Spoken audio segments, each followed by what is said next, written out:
What's up guys, Sivir here, and welcome to my top 5 comps of patch 12.7, and before I get into the tier list, I just want to show you guys I hit rank 97. I am top 100 challenger right now, so feeling good, and hopefully if anyone in the comments is like, these comps suck, I think you're wrong, well, show your rank. Alright, that being said, let's get into the team comps. As always, we start from 5th best to 1st best. We're starting at number 5. Our number 5 comp is Talon Reroll. So, I thought a while about what comp I wanted to put here, and just as like a preface for all of these comps, I think the meta is actually in a really good spot right now, so I don't feel like, this comp is much worse than, say, the number 2 comp. So, it was really hard to put this list together, and I thought about a lot of different comps to put here. It was mostly between this and Twitch Reroll, and I ended up on Talon Reroll just because I think it's a bit more consistent. I've seen people do better with it. But I think if you're in a reroll mood, you can play Talon Reroll, you can play Twitch Reroll. I feel like Warwick is a bit dead, so probably don't play him. But I feel like this right now is the premier reroll comp.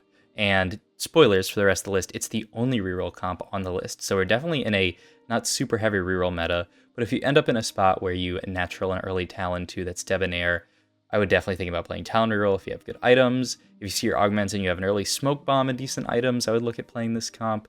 It's just a pretty strong comp once you hit Talon 3, and ideally 3-star some of these other units, and if you can achieve really good items on him, then it's great. The biggest thing is getting that Debonair Talon. It's a bit of a hard comp to force. I've had scenarios where I get an early Smoke Bomb and I'm like, okay, I'm all in on Talon, and then I don't hit Debonair Talon until like late. And the problem is that if you make a Talon 2 and it's not Debonair, then you're not getting Debonair Talon until he's 3-star, which means your early board is going to be a lot weaker. So I feel like this comp can succeed. It just needs a few things to go right compared to some of the other comps where I feel like you don't need as many conditions to go right. You can just sort of play normal and end up playing them and you'll be in a really good spot. But I think when everything does go right, this actually is a very strong comp. So that's Talon Reroll, our number 5 comp. On to our number 4 comp, and out of the realm of reroll, if you guys are reroll haters, you'll love the rest of the list. If you're reroll lovers, then I'm sorry. My number 4 comp is Renata Bruisers. So people have been playing this comp basically since the set came out. I think it's still strong. Renata suffered a pretty big nerf recently where her poison now doesn't apply when she dies. So if she casts her spell and then dies, that poison is not going to tick until the end like it used to. So it's definitely a weaker comp. It's not the days where Renata is the best comp and everyone's trying to roll down and hit Renata 2-star with this Bruiser frontline. But it is still pretty strong. Now, this is a pretty capped version of the board. You have 3 5 costs, which are Victor, Silko, and Jace. Jace is actually really nice now because Enforcer is now a 3-piece, which happened last patch. So you need to play a 3rd Enforcer to get the Enforcer buff. Vi plus Sejuani used to be your Enforcers, but now you need a 3rd one. So Jace is in, and he works as pretty good frontline. And then the Silko and Renata obviously have a little bit of synergy in the fact that you get Scholar. It is also just good for making Renata cast quickly. And then Silko and Victor have incredible synergy because you really just want to get that first cast for Victor, and Silko helps out with that a lot. And he also makes your board a lot tankier, which is really nice. So Renata Bruisers, I think, is a very solid comp. If you're going to play AP, I think this is a pretty good direction to go. So yeah, Renata Bruisers is the 4th best comp, in my opinion. Let's move on to number 3. So for the 3rd best comp, I have Jhin. What I'm showing right now is a version where you play Jhin plus some syndicates to make your board a bit tankier, but there's a lot of different variations to play with Jhin. You can play, Jhin Invaders, where you're playing 5 Innovators plus Jhin plus something else. You can just play Jhin with a Bodyguard frontline. You can play Bruiser Jhin. So if you want to, you can play Jhin, and instead of these, your frontline can be something like, and let's do it. Let's get down into the mud here. You can put in Vi plus Sejuani, and then instead of playing Caitlyn as your sniper, instead of playing Misfortune as your sniper, you can play Caitlyn. And this is really strong. I mean, you're not going to be playing these type of units, but basically, this core of 5 units is strong because you'll get Enforcer off Caitlyn. So you can do this, and then you can play, you know, whatever you want past this. You can get in 2 more Bruisers if you want like an even more tanky front line. You could potentially get an Enchanters if it's a really AP heavy lobby. You know, you can obviously just like play Jace because he's like a really good unit. Then you have 4 Enforcers, so you know, once you get to like a really capped board, you can just play these as your front line, cut Caitlyn, and then play Zeri as your sniper, and then, you know, find some other units to put in. You can figure it out. I've seen variations where you do something like this, where you're playing these Bruisers for Enforcer, and then you still play Braum plus Leona as your bodyguards. So you have bodyguards plus Bruiser, which is a little bit weird, but I mean, look at this front line. It's a pretty tanky front line. So yeah, Jhin, just in general, I think is still a really solid carry. They nerfed him a teeny tiny bit this patch, but I think he's still really solid. So I would absolutely still play Jhin carry if you end up in a spot to play Jhin. If you get any kind of like sniper emblem or Sniper's Nest is the name of the augment I'm thinking of. If you get like a Sniper's Nest augment, I would really look at playing Jhin carry. And then you can also look at potentially playing MF carry with a lot of these similar builds, but instead of, you know, playing Zeri here, you're playing MF and end up rolling for MF3. So you just play like this kind of board, except all your AP items on MF, and it's quite solid. You really just have to get to MF3 for it to be good. So it really depends on how many MFs you natural. But if you natural 6 MFs, look to play Misfortune carry, and you will be hopping off. All right, so that is the 3rd best comp in my opinion. The 2nd best comp was really strong last patch. Everyone complained about it. They nerfed it. It's still pretty good. It's the 442, people call it. Sivir comp, mostly. You can also secondary carry Aurelia, you can secondary carry Jinx, but you're playing 4 Scrap and 4 Striker. I feel like Scrap is such an insane synergy right now. Like, whenever I'm capping my boards, I'm always trying to get Scrap in, usually via Blitzcrank plus Echo, or Blitzcrank plus Jinx. But I really like playing all 3 of these units, so something that I really like is taking like an early Scrap emblem, and then you can just play Echo plus Splits plus Jinx late game, and then you can play them in like any comp, really. It's really quite solid. I think Scrap is just, I mean, it's just so much value, especially when you get to late game with the shields that you're getting on all of your units. And if you can scrap some strong items like a bow or a cloak on Jinx, and, you know, Blitzcrank, you can throw a Giant's Belt or a Chain Vest on him. And Echo, you really want to scrap an item that can build into Frozen Heart or Morello's. So, you know, that's Giant's Belt, Rod, Chain Vest, or Tear. If you put any of those on Echo, you're in a really good spot. I also think Echo is just not okay. This unit is not okay. If you get a Frozen Heart Morello's Echo, it's done. It's a first. Okay, it's not a first, but like, this unit is so good if you get those items on him. I've even, and I'm getting into a little bit later when I want to talk about like what items to start, the tempo of the patch and that kind of stuff. I've been starting Giant's Belt a lot. I think it's actually a pretty solid item, and just the fact that you can get a Giant's Belt, get some kind of rod off minions or off the first carousel, slam a Morello's early, and you have this Morello's on Echo, you're chilling. So this is just in general a very strong comp. Build a strong front line for Sivir and have her go to town. They nerfed her a little bit this patch, but she is still very strong. So I would definitely look at playing this comp if you end up in a spot for it. And so, drum roll please, we got rid of Sivir already. People are like, what could the best comp of this patch be if not Sivir? She's so good, right? Okay, so I have two best comps, and they're not the usual type of comps that I tend to pinpoint when I make videos like this. Usually I go for sort of an average power level, like level 8 board, right? This is, you know, Sivir at level 8, you're rolling down at the end of stage 4 and trying to find this board. However, for my best comps this patch, I actually wanted to highlight some really, really high cap legendary boards that you're going to tend to roll for at level 9, or if you have like a Nico's, you can roll for at 8 and maybe hit like a Jinx too. I think something about this patch recently, it's just felt so slow to me. It's felt so easy to go 9, and I'll show you guys my lol chest real quick, because I think it's pretty indicative of what I'm talking about. My last 3 games, I just went 9, and and look, don't pay attention to this stuff. Look, just look at these guys. This is what matters. But like, I feel like it's actually pretty reasonable to go 9 in the meta right now. Obviously, you can't just go fast 9 every single game, but there are some spots where you can go fast 9, which in itself is like insane. So I think it's actually pretty useful to look at comps that you can play if you're rolled on for a lot of legendaries, because these are how you win games, right? The comps where you play Jinx plus Zeri plus Galio plus Kaisa plus Silko, those are how you win games. I had another one.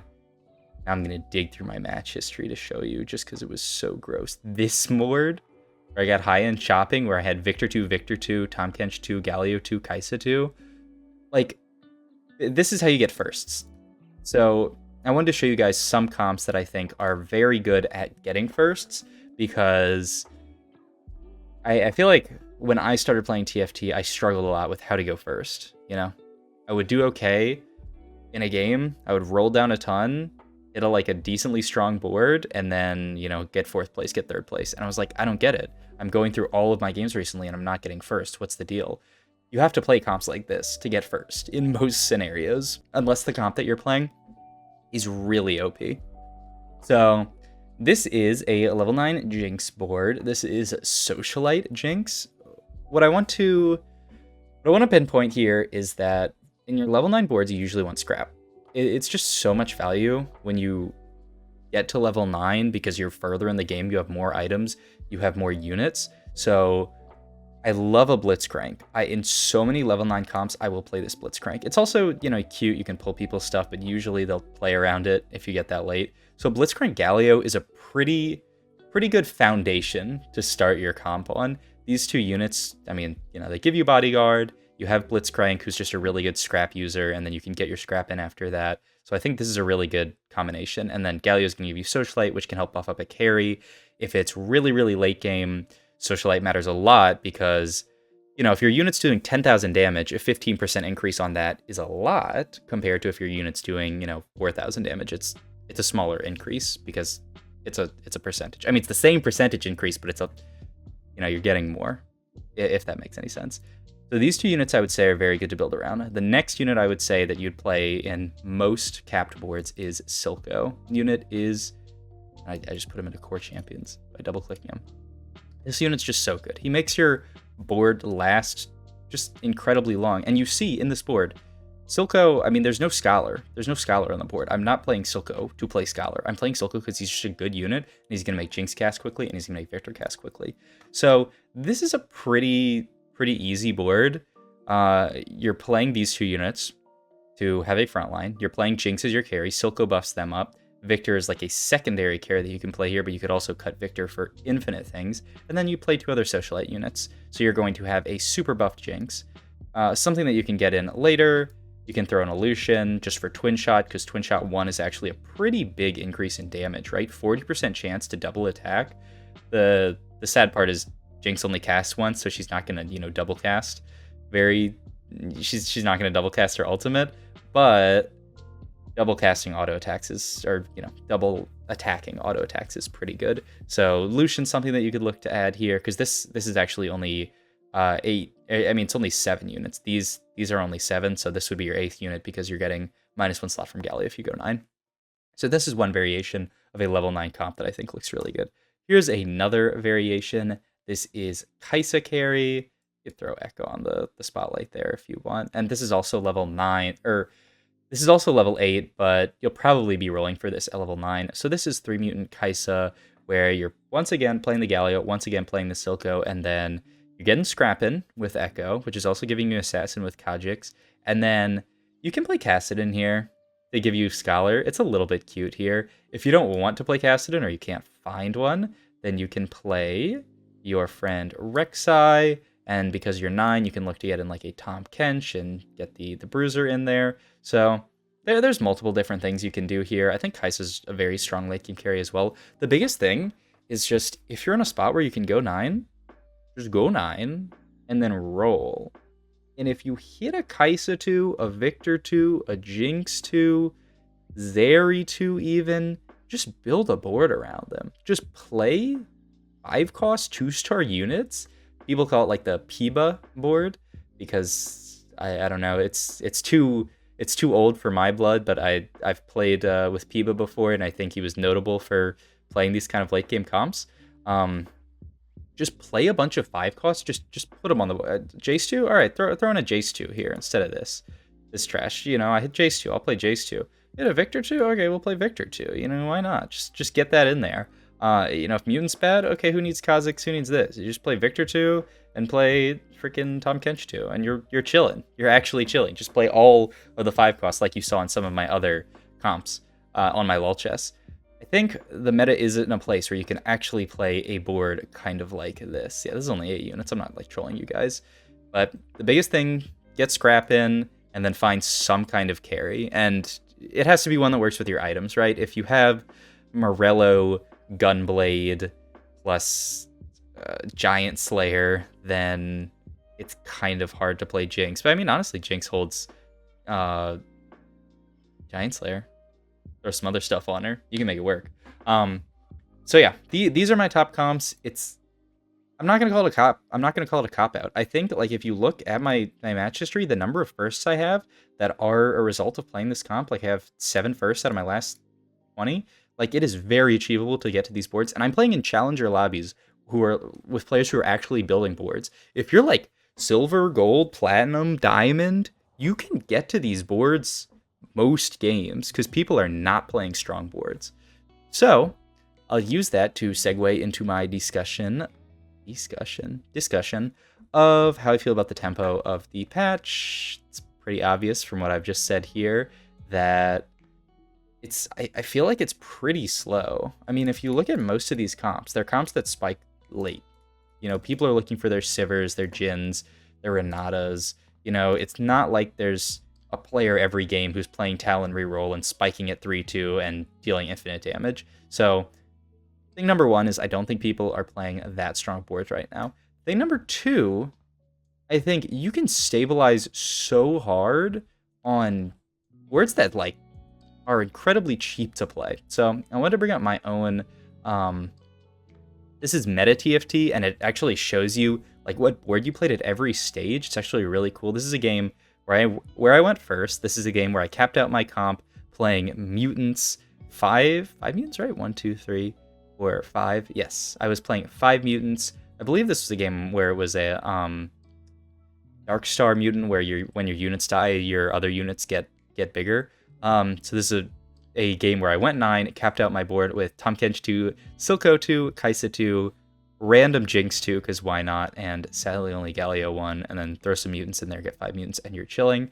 Okay, so how did I go fast 9 this game? I'm just going to scroll really quick through the boards that I played. Okay, so I played Yordles at the start. I actually got an early Lucian, so I was playing Corki plus Lucian with just barely any frontline, but I had my first augment was phony frontline, so that helped out a bit. So at the end of stage 2, I am 92 HP playing this board. I've hit a Corki 2. This is like it's a decent board. You know, I've hit my Yordles. This is a board that I don't think, you know, I shouldn't like win streak through all of stage 3 and like win out the entire, you know, be able to sit on this board. I mean, I'm playing Yordles. These units are made to give you 2-star variants of them. I play this board through most of stage 3. By the end of stage 3, I'm 70 HP, so still incredibly healthy. And I'm also econing. I'm not rolling. I didn't roll a single time throughout this entire thing. Going to stage 4, I win out stage 4-1, stage 4-2. I lose 4-3. At this point, I pivot into mutants. Look at the board that I'm playing here. The Jinx is a bit of a strong unit, but I'm through stage 4. I'm carrying a Malzahar too. You know, I have Darkstar Mutant with ZZ Rot Portal and Target Dummies, so that's part of it. But like, this is a board where I don't feel like in a lot of metas I would be able to just win 4 straight fights. But I was able to play super greedy. I mean, look at this point. I'm 53 gold at, oh man, look at this. I'm going into the screenshots. 53 gold, level 8, just chilling at 5-1 at 59 HP. Like, this is insane. And so I econ up. Eventually I lose a couple of fights, but I'm able to go 9 and then roll down for my board. So I think the meta's slow. I think twin shots, don't play twin shot reroll in most scenarios. If you go to meta TFT, Control F, look for Lucian, 6 Hextech, also terrible, or twin shot variant, 3 Socialite. average place of 5. Like, I think Twin Shot Reroll is pretty dead, unless there's some secret Twin Shot comp that people aren't playing, but I think Twin Shot Reroll is pretty dead. But what you do is you stabilize with Yordles plus Twin Shot, and then you just go fast 9. Or fast 8, get a Nico's and, you know, hit a 2-star 5 cost or something like that. But fast 9, I mean, like, honestly, in a lot of scenarios, it seems doable. Or, you know, just go fast 8, roll down, build somewhat of a strong board. I mean, you can even stabilize around, like, Jinx 1, honestly, or Kaisa 1. You're not going to be, like, stable throughout the entire game. Like, honestly, if you hit Jinx 1 or Kaisa 1 at the end of stage 4, like, if you have the right items for them, they can be quite stable. I had a game, and I can't go into my match history, it was forever ago, where I took the Collector early, and I ended up just hitting a Jinx on my roll down at 8. And I was like, I'm going 8th. There's literally nothing I could do. I think I had Innovators. I had Jinx plus Innovators. I played Jinx with Collector, and I just won, like, every fight on stage 5 with Jinx 1. Like, that unit is not okay. That unit is so strong. So I would definitely encourage playing around 5 costs. It's worked for me, at least. You know, if I get a bunch of comments saying I played around 5 costs and I lost 15 games in a row and I went from gold to bronze, then I'm sorry, but it's been working for me. I think the meta is slow enough that you can play around it. Last thing I will talk about is items. Spoiled it a little bit. I like Giant Spell start. Go to meta TFT, go to stats, go to items. As I was talking about, Morelos is gross. Morelos is the strongest item in the game that you can build. Okay? Like, Shroud is also here, but it's more of a late game slam. But Morelos is like the strongest item that you could put 2 components together and build. According to Meta TFT's methodology, which doesn't only look at placement, it looks at placement based on a lot of different factors. The only items better are these 3 Radiant items, an Innovator emblem, a Clockwork emblem, and a Mutant emblem.